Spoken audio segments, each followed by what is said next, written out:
मला असं वाटते खूप खालची पातळीवर जाऊन आणि राजकारण चालू आहे आणि जसं सगळ्यांनी बघितलेलं आहे गेले 3 महिने पासून सगळे लोकांनी जातपात न बघता, समाज न बघता, पक्ष न बघता बी जे पीचे सुरेश धस, राष्ट्रवादीचे जितेंद्र आव्हाड भाऊ, बजरंग बाप्पा, संदीप क्षीरसागर भाऊ, सुषमाताई अंधारे, तृप्तीताई देसाई, अंजली दमानिया, मी स्वतः सगळे मिळून कुठे ना कुठे आज जसं की वाल्मिक कराडनी जे ये नाव आहे आणि सगळे पुरावे आहे की आज ते लोकांनी हत्या केलेली आहे, ते मुद्दा धरून चलत होते. पण आज तुम्ही बघू शकताय की हे लोकांनी वेगळी पद्धती सुरू केलेली आहे.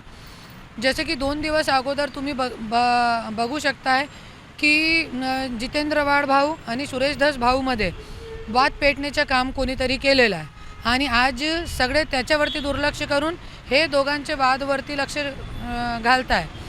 आणि असंच मला असं वाटतं आहे की धनंजय मुंडेंनी त्यांना सुरेश धस भाऊंना बोलवून घेतला, नंतर हे बातमी पसरवण्याचं काम करत आहे. त्यांची जी छबी आहे कुठेतरी जे मुद्दा धरून घेतला होता कुठेतरी दुर्लक्ष करण्याचा हे लोक प्रयत्न करत आहे, राजकारण करत आहे एक निर्गुण हत्यावर. बघा, मी काल पण म्हटलेलं आहे की जे अजित पवार गट आहे ते अजित पवार गट नसून धनंजय मुंडे गट आहे. हे सगळे जे खेळी चालू आहे ना हे सगळे धनंजय मुंडेची आहे.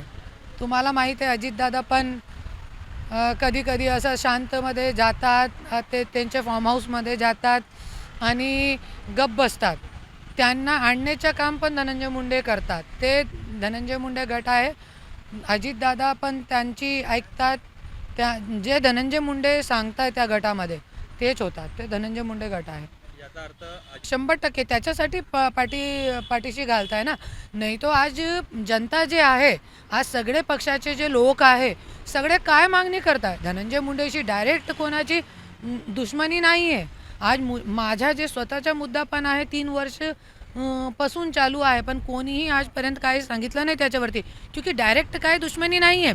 पण आज एक खूप खूप खूप निर्गुण हत्या झालेली आहे. ते संतोष भाऊनी पानी मांगितलेला होता. एक मरते व्यक्ति को दुश्मन भी जो होता है ना, पानी मांगता है तो पानी देते मरते वक्त, पर ये इतने नीच लोग हैं, पानी मांगा तो बाथरूम कर दी उनके मुंह पे. इससे नीच बात कुछ नहीं हो सकती है. इस महाराष्ट्र के लिए बहुत ज़्यादा गई गुजरी बात है ये.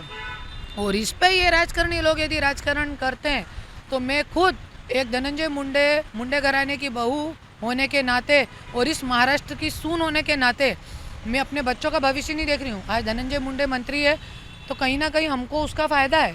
आज हमारे पीछे उसका नाम है, मेरे बच्चों के पीछे उसका नाम है. पर ये सगळी गोष्ट जे आहे ते न बघताना की आमच्या पाठीमागे नाव आहे, आम्ही त्यांचे नावावर जगतोय, असं सगळी गोष्ट विसरून फक्त सुरेश धस भाऊंना जे संतोष देशमुख हत्या प्रकरण आहे त्याच्यामध्ये आपल्याला न्याय पाहिजे. आणि हे महाराष्ट्रामध्ये एक नवीन इतिहास घडवायचा आहे की जसं हे राजकारणी लोक म्हणताय की सत्ता पुढे शाणपत चलत नाही. मी बोलते आतापासून स्लोगन चेंज झालेला आहे, जनता पुढे तुम्हाला राजकारण चलणार नाही. काल मीडियावरती की मी आपली बाजू सोडणार नाही. काहीतरी जरी झाला, काय पण झाला तरी मी आपली बाजू सोडणार नाही, मी लढत राहणार. आणि जरी त्यांना सोडायचं आहे तो हे महाराष्ट्र कधी त्यांना माफ करणार नाही. सगळी गोष्ट मी जे काल बघितलेली आहे, आजपर्यंत मी मुख्यमंत्री साहेबांची किंवा कोणत्याही व्यक्तीची भेट घेतली नाही, क्योंकि सगळे चांगली पद्धतीने लढत आहे. त्याच्यासाठी मी जास्त तोंड उघडत नाही होती. पण काल जे बघितलेलं आहे की सुरेश धस भाऊ भेटण्यासाठी गेलेले आहे, तो कुठे ना कुठे कोणीतरी आणि सगळ्यांना मिळून एकमेक मिळून हे मुद्दा धरून चालावं लागेल आणि कुठे ना कुठे न्याय दिलवाण्याचा प्रयत्न करायला पाहिजे आपल्याला. त्याच्यासाठी मी आता विचार केलेला आहे की माझ्याकडे पण खूप काही पुरावे आहे, हे सगळे मी देवेंद्र फडणवीस साहेबांना देणार आहे आणि धनंजय मुंडेची राजीनाम्याची मागणी करणार आहे. जरी आणि त्यांनी मला टाईम दिला तो मी ब्रह्मास्त्र सगळे काढणार आहे. काय नेमके असे प्रकार? आहे, खूप काही आहे आणि ते मी त्यांनाही पहिल्यांदा मी सांगणार आहे. जरी त्यांनी चांगली पद्धतीने त्याच्यामध्ये निकाल दिला, खूप काही आहे. तुम्हाला माहीत आहे भगीरथ बियाणी प्रकरण आहे आणि आज खूप मोठे मोठे जे खून खराबे काय म्हणतात त्याला मर्डर केस ह्याच्यामध्ये निघत आहे आता. ते सगळे मी 27 वर्ष घरामध्ये आहे ना. आज मी बायको आहे, किती जरी केला तो मला सगळं माहीत आहे. तो हे सगळे मी बाहेर काढणार आहे आता. तुम्ही हा आरोप करताय, गंभीर आरोपांमध्ये. बघा, एक जे धनंजय मुंडेच्या डायरेक्ट कनेक्शन आहे, ये कुठे ना कुठे डायरेक्ट कनेक्शन आहे और कुठे ना कुठे नाही आहे. क्योंकि याच्यामध्ये वाल्मिक कराडचं जे काय आहे ना मनभारी कारोबार चालत आहे बीडमध्ये आणि खूप मोठा धनंजय मुंडेपेक्षा मोठा नाव आज वाल्मिक कराडची गुंडशाहीचा झालेला आहे. पण याचे पाठीमागे पाठबळ कोणाचा आहे? मंत्रीचे पाठबळ नसताना कोणी हे लोकांची काय ताकद की काय करू शकणार? काय करू शकत नाही. परवा ताई सुरेश धस आणि धनंजय मुंडे यांची भेटीगाठी होत आहे, कसं बघताय तुम्ही या सगळीकडे? हे खालची पातळीवर जाऊन राजकारण सुरू केलेलं आहे. जसे की सगळ्यांनी बघितलेलं आहे की जातपात न बघता पक्षपात न बघता आज सगळ्यांनी मुद्दा हातामध्ये धरून घेतला होता. पण आज स्वतः बोलवून घेत आहे, स्वतः मीडियावर टाकताय ते मिळून गेलेले आहे. तो कुठे ना कुठे हे जे मुद्दा आहे त्याच्यावरती दुर्लक्ष करण्याचं काम, दिशाभूल करण्याचं काम हे राजकारणी लोकांचं सुरू झालेलं आहे, हा मला वाटतं. अजित पवार गटाची एक बैठकीसुद्धा पार पडली होती, कसं बघताय तुम्ही या बैठकीला?